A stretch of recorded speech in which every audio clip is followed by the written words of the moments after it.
حي على الفلاح.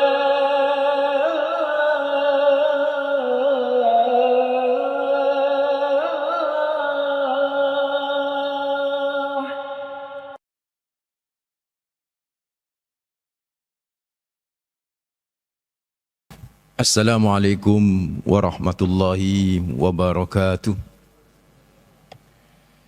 Alhamdulillah wassalatu wassalamu ala asyrafil anbiya'i wal mursalin nabiyina Muhammadin wa ala alihi wa sahbihi wa man tabi'ahum bi ihsanin ila yaumiddin, amma ba'd. Baina istaqal hadis kitab Allah wa khairul hadi hadi Muhammadin sallallahu alaihi wasallam wa syarrul umuri muhdatsatuha wa kullu bid'atin dhalalah wa kullu dhalalatin finnar. Allahumma anfa'na bima 'allamtana wa 'allimna alladhi yanfa'una wa zidna 'ilma. Allahumma inni a'udzu bika an adilla aw dhalla wa zilla wa zalla wa adlima aw udlama wa jahala yujhala alayya.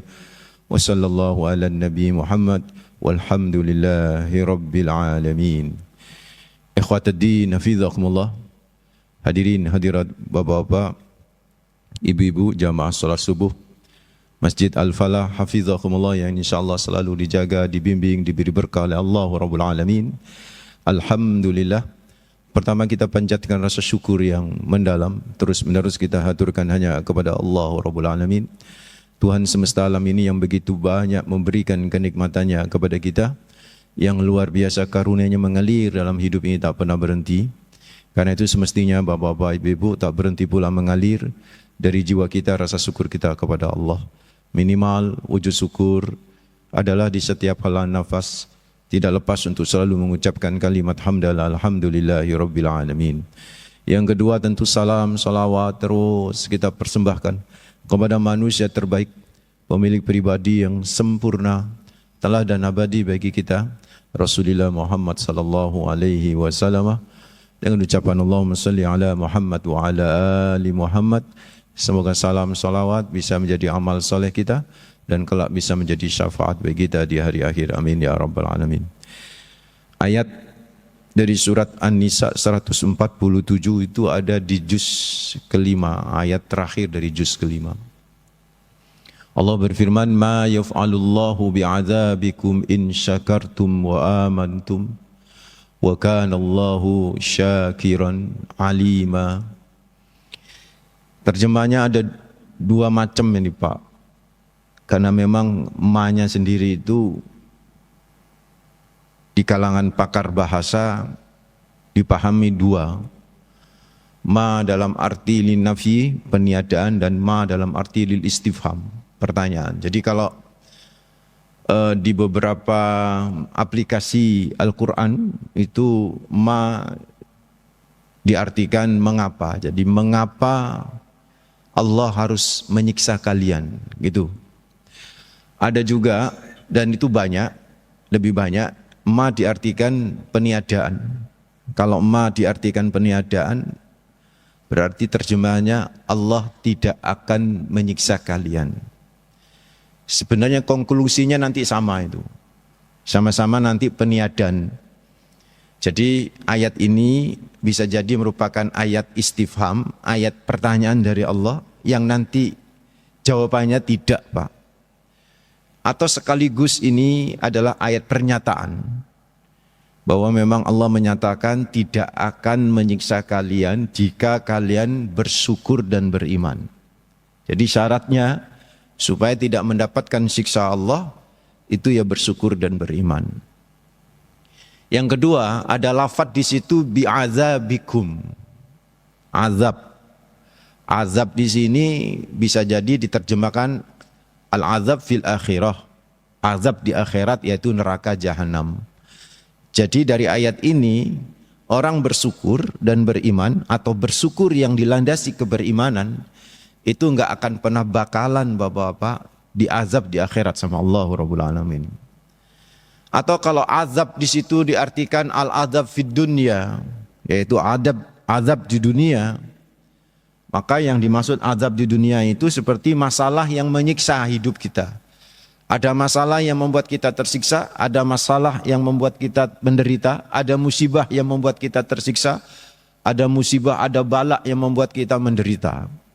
Nah, bagi kita pahamin ini sebagai sebuah azab di dunia, maka terjemahnya kurang lebih seperti ini. Ma yaf'alullahu bi'adzabikum, Allah enggak bakalan memberi masalah yang membuat masalah tersiksa bagi kalian. Jikalau kalian mau bersyukur dan beriman. Allah enggak bakalan ngasih musibah yang dengan musibah kalian tersiksa. Jikalau kalian mau bersyukur dan beriman. In syakartum wa amantum. Ini kurang lebih seperti itu, saudaraku, ikhwataddin hafizahumullah.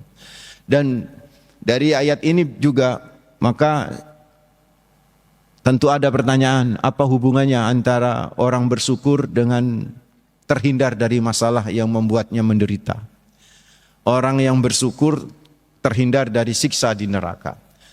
Pertama, syukur itu, saudaraku ikhwataddin hafizahumullah, nanti akan dijelaskan pada ujung ayat ini. Di ujung ayat ini, saudaraku ikhwataddin hafizahumullah, Allah berfirman, wa kanallahu syakiran alima.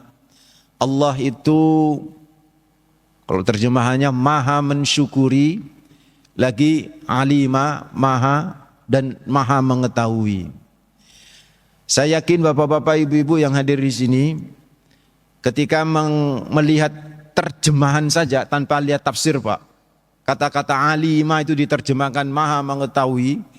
Saya yakin bapak-bapak, ibu, adik-adik paham itu maksudnya. Bahwa Allah itu maha mengetahui. Itu maksudnya Allah itu tahu segalanya.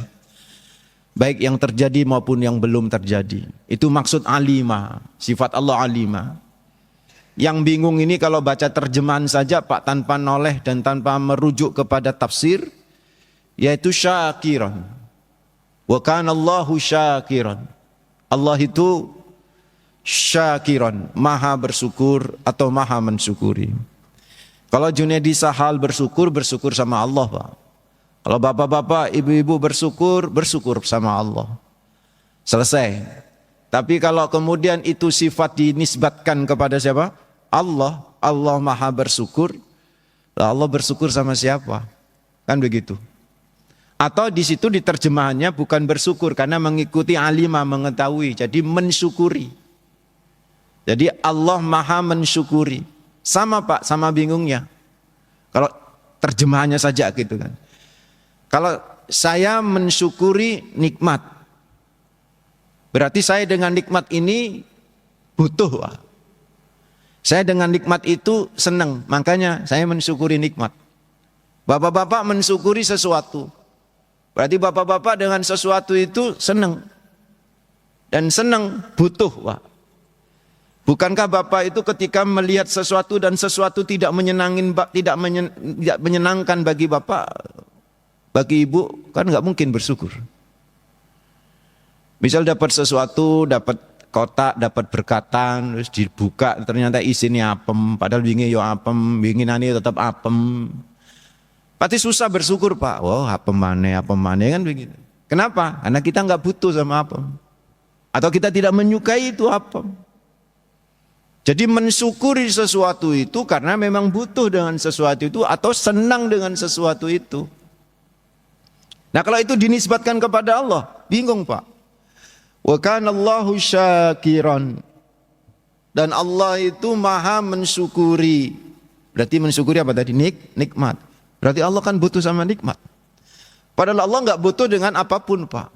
Apapun yang butuh sama Allah. Jadi terkadang beberapa lafaz di dalam Al-Quran itu enggak bisa hanya mengandalkan apa? Terjemahan. Bahkan kadang-kadang terjemahan itu sendiri nanti ada footnote.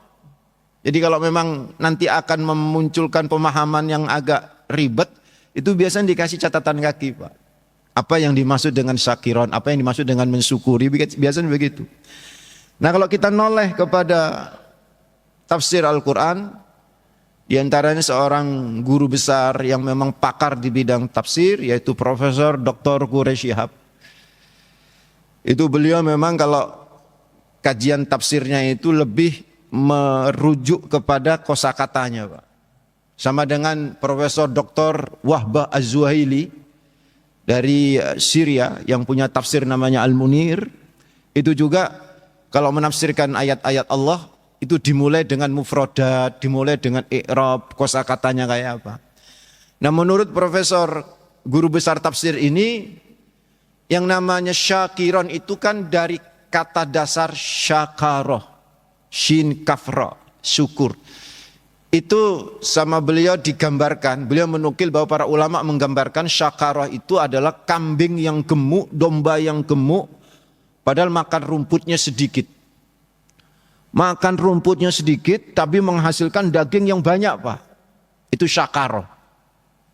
Atau pohon yang buah-buahannya lebat luar biasa, yang buah-buahannya buahnya ranum-ranum, daunnya rindang luar biasa. Padahal itu pohon tumbuh di tanah yang gersang, nyerap airnya sedikit. Tetapi mampu bisa menghasilkan sesuatu yang luar biasa. Itu namanya syakaroh. Nah, kalau syakaroh diartikan seperti itu, maka kurang lebih syakaroh itu atau syukur itu adalah banyak menghasilkan dari sedikit yang diterima, Pak. Atau bahasa sederhananya, syukur itu banyak memberi, sedikit nerima, itu syukur, Pak. Nah, kalau syukur seperti itu, saudaraku ikhwatuddin fillah, definisinya seperti itu, kalau dinisbatkan kepada Allah, enak, Pak, terjemahannya. Jadi Allah maha bersyukur atau Allah maha mensyukuri, maksudnya apa? Allah maha banyak memberi nikmat dan sedikit nerima dari hamba-hambanya. Dan itu memang betul. Betul sekali saudaraku, Allah banyak memberi kepada kita tapi sedikit nerima dari kita. Justru sebaliknya kita banyak durhaka kepada Allah. Makanya Allah cemburu banget kalau ada seorang hamba yang sudah diopeni, sudah diasuh, sudah dirob itu dipelihara, Pak. Sudah dikasih makan, dikasih nikmat sedemikian luar biasa, masih durhaka dan mensekutukan Allah, itu dosa yang memang tidak akan bisa diampunin. Karena bagaimana dia mentuhankan yang lain, padahal yang memberi makan bukan Tuhan yang lain itu, yang memberi hidup bukan Tuhan yang lain itu. Ini yang dimaksud Pak Syakiron, Allah maha bersyukur. Nah, dari sini saudaraku ikhwatuddin fillah, bersyukur itu banyak memberi, sedikit nerima. Nek ngekei ngerasoi ketitian, Pak. Nek nerima ngerasoi wis akeh, iku jenenge syukur. Ojo diwalik-walik. Kalau diwalik-walik pripun? Nek ngekei ngerasoi wis kakean, nek nerima kurang. Itu namanya tidak bersyukur, Pak. Nek wayahe ngekei wong, wayahe ngasih orang, udah banyak itu, jangan ditambah lagi. Begitu tuh Pak pikirannya, hidupnya, jiwanya kayak begitu. Dah jangan ditambah lagi, wis akeh. Tapi waktu ketika dia nerima untuk dirinya, yang dia pikir tambah, kurang. Makanya saudaraku, ikhwatuddin fillah, negeri ini merdeka. Sesungguhnya dibangun oleh anak-anak negeri, anak-anak bangsa yang bersyukur kepada Allah Rabbul Alamin. Karena orang bersyukur itu, Pak, orang yang sudah tidak mikir dirinya, orang yang sudah cukup dengan dirinya, orang yang sudah benar-benar yang dipikir itu orang lain. Orang yang bersyukur itu adalah orang yang dia pikir Bapak, bagaimana dia memberi, bukan bagaimana dia nerima. Orang kalau bersyukur, apa yang dia berikan, bukan apa yang harus dia terima. Nah, inilah syukur saudaraku ikhwatuddin fillah syakiran. Dan gimana caranya kita supaya menjadi orang-orang yang bersyukur, saudaraku ikhwatuddin fillah? Sederhana, Pak, niru Nabi Sulaiman, itu saja. Untuk bisa menjadi orang yang bersyukur, orang yang sudah tidak mikir dirinya, yang dipikir itu orang yang sudah selesai dengan dirinya, Pak. Itu orang yang bersyukur. Orang yang sudah selesai dengan dirinya adalah orang yang bersyukur. Gimana caranya supaya kita bisa selesai dengan diri kita? Sehingga yang kita pikir adalah orang lain, yang dipikir tetangga, yang dipikir negeri ini, yang dipikir bagaimana kita bermanfaat bagi orang lain. Bukan bagaimana kita bisa mendapatkan manfaat dari orang lain. Supaya kita bisa seperti itu, hadirin, hadirat, bapak-bapak, ibu-ibu hafizahumullah, adalah yang pertama ngikut Nabi Sulaiman itu, yaitu iktirafan, mengakui, Pak. mengakui bahwa apa yang kita dapat selama ini itu datangnya dari Allahu Rabbul Alamin. Ini cara kita bersyukur yang pertama. Nabi Sulaiman alaihi salam ketika mendengar bahwa di ujung selatan dari Jazirah Arab, yaitu Yaman Pak, ada sebuah wilayah namanya Sabak. Dan di Sabak itu ternyata ada penguasa dan perempuan. Konon katanya termasuk penguasa yang kuat. Karena itu saudaraku ikhwatadina fidzakumullah, Nabi Sulaiman kirim surat tuh kepada si penguasa yang katanya itu Bilqis namanya, the Queen of Sabah. Nabi Sulaiman posisinya ada di Palestina, kirim surat tuh, dan suratnya diabadikan oleh Allah Pak dalam surat An-Naml ayat 30. Innahu min Sulaimana wa innahu bismillahirrahmanirrahim. Isi suratnya panjang, di antaranya Allah ta'alu alayya wa'tuni muslimin. Kalian Sabak, jangan gua ya. Allah ta'alu alayya, jangan melampaui saya. Wa'tuni muslimin. Dan kalau bisa kamu berpasrah diri, datang ke sini. Ketika Ratu Sabak nerima surat itu sempat diskusi sama para pejabat-pejabatnya dia, para pembantu-pembantunya dia. Gimana ini? Pembantunya membisikin, lawan saja, lawan saja, kita ini kuat, gitu kan. Kata Ratu Sabak, saya dengar ini raja kalau sudah menyerang sebuah negeri, nggak ada yang selamat tuh negeri. Ya udah kita kasih hadiah saja dah, kita pasrah kasih hadiah. Ditolak hadiahnya sama Nabi Sulaiman, Pak. Oh, Nabi Sulaiman memiliki segalanya kok dikasih hadiah. Akhirnya berpasrah diri, bergeraklah Ratu Sabak dengan beberapa petugasnya, pembantunya bergerak dari Sabak, Yaman ke Palestina. Nah di tengah pergerakan itulah kemudian Nabi Sulaiman berkata kepada petugas dia Pak, pembantu-pembantu dia, ada di antara kalian enggak yang bisa membawa bi'arsyiha qabla ayatuni muslimin. Ars itu singgasana. Kalau saya baca dalam beberapa tafsir, singgasananya Ratu Sabak itu, ya kalau Bapak lihat film-film Persia itu kan singgasananya naik itu. Batu itu tinggi, memang tingginya ada 50 hasta Pak.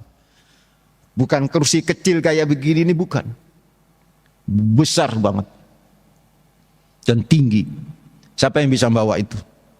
Ternyata yang angkat tangan pertama kali adalah Ifrit. Kata Nabi Sulaiman, secepat apa kamu membawa ini? Ana atika qabla an taquma min maqamik. Ana atika bihi qabla an taquma min maqamik. Aku bisa membawa itu singgasana arsy itu sebelum engkau berdiri dari tempat dudukmu. Kalau bapak-bapak duduk di sini, ini hitung-hitungan saya Pak. Coba bapak berdiri, itu hitungannya cuma 2 detik Pak. 1, 2 detik 2000 kilometer. Itu sudah kecepatan cahaya sesungguhnya. Bisa jadi mendekati kecepatan cahaya yang teknologi itu belum ada di zaman itu.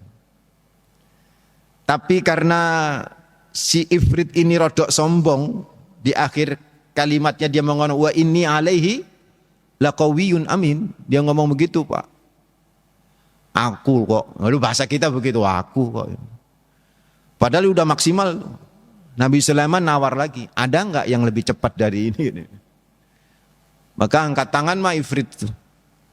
Justru yang angkat tangan adalah qala alladzi indahu ilmu minal kitab. Manusia yang dia punya pengetahuan tentang Alkitab. Nabi Sulaiman ini masa Bani Israel, termasuk nabi-nabi Bani Israel. Berarti Alkitab yang dimaksud ini adalah Taurat Pak, yang memiliki kemampuan pengetahuan terhadap wahyu-wahyu Allah. Kalau kita Al-Quran, saya baginda, secepat apa kamu? Memang bisa lebih cepat dari Ifrit. Qabla ana atika bihi qabla ayyartadda ilaika tarfuk. Saya bisa menghadirkan itu ars sebelum mata engkau berkejap. Pak, mata berkejap itu sepersekian detik. Ini sebelumnya.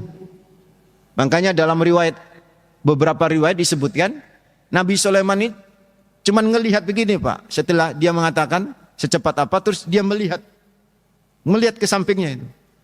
Di Al-Quran disebut falamma ra'ahu mustaqiran indahu.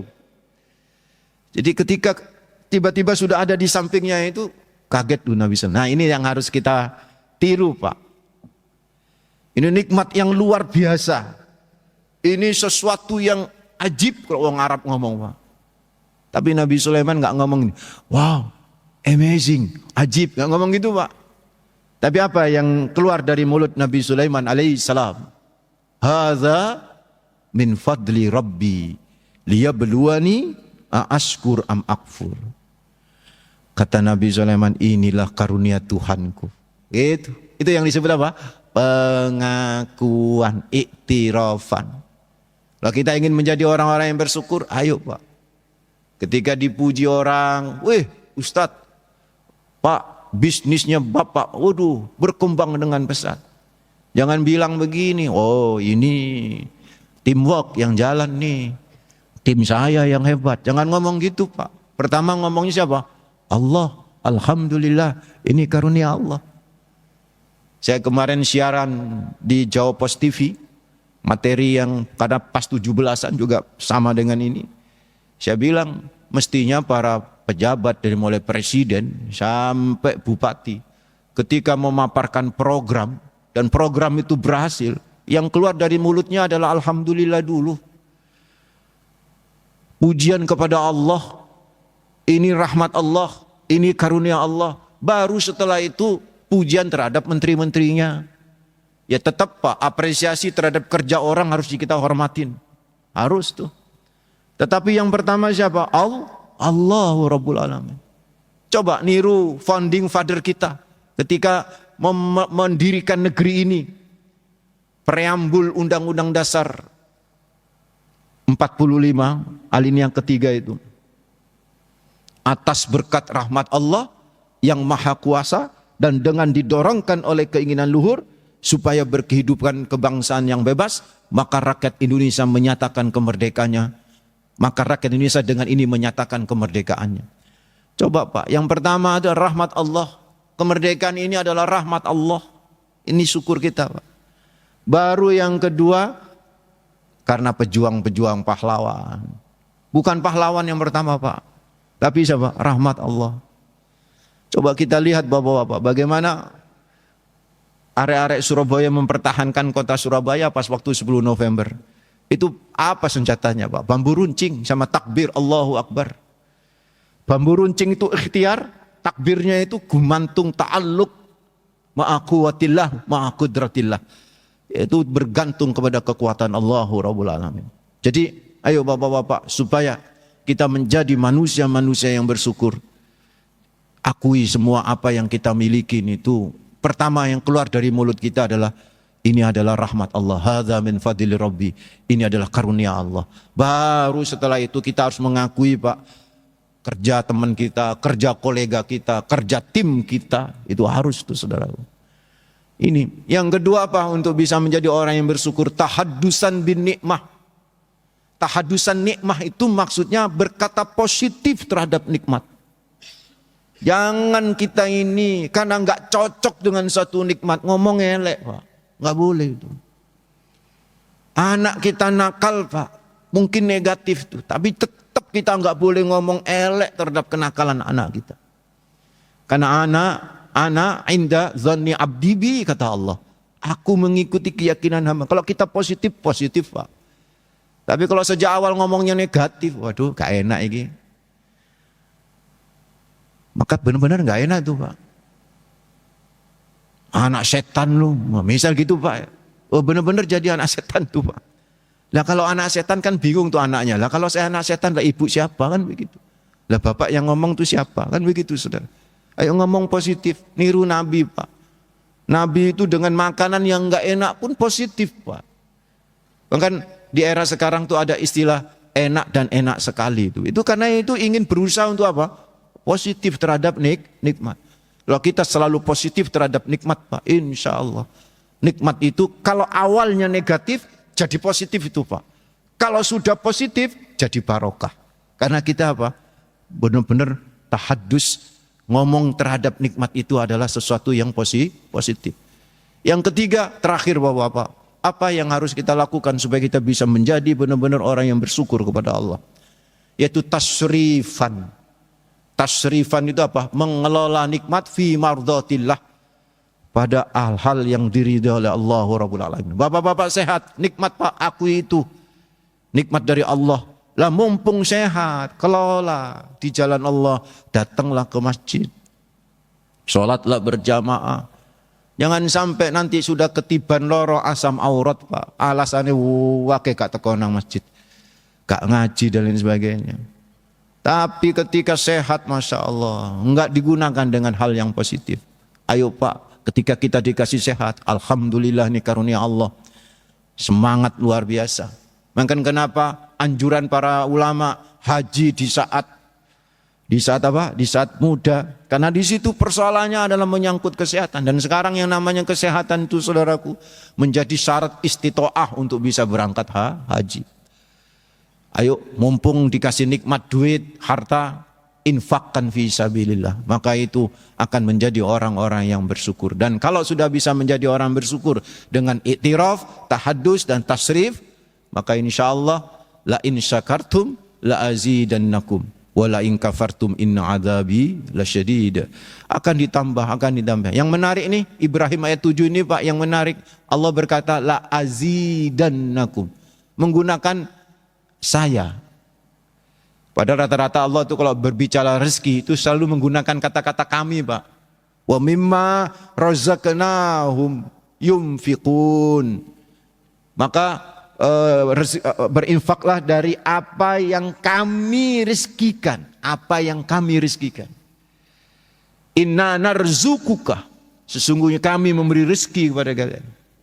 Coba Pak, semua rata-rata kalau menyangkut rezeki itu Allah menggunakan kata-kata kami.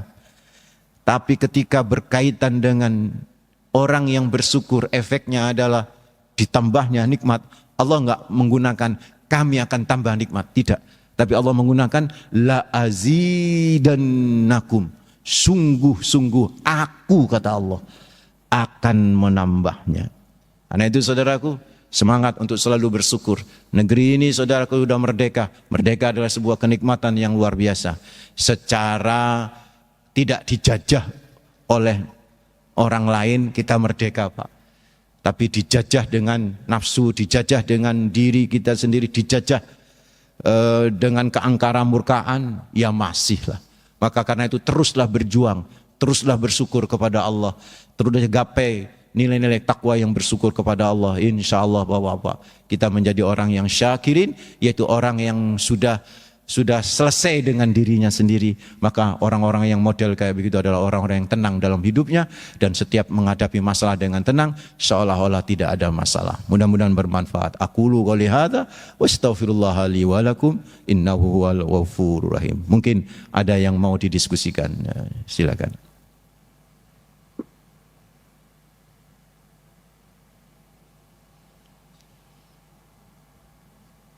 Cukup, mudah-mudahan bermanfaat. Kita akhiri dengan istighfar. Astaghfirullahaladzim, astaghfirullahaladzim, astaghfirullah. Subhanaka Allahumma bihamdik, asyhadu an la ilaha illa anta, astaghfiruka wa atubu ilaik. Kita baca al-asr. Bismillahirrahmanirrahim. Wal asri innal insana lafi khusrin illa alladzina amanu wa amilus solihati wa tawasaw bil haqqi wa tawasaw bis sabr. Wa sallallahu ala nabi Muhammad walhamdulillahi rabbil alamin. Mohon maaf. Assalamualaikum warahmatullahi wabarakatuh.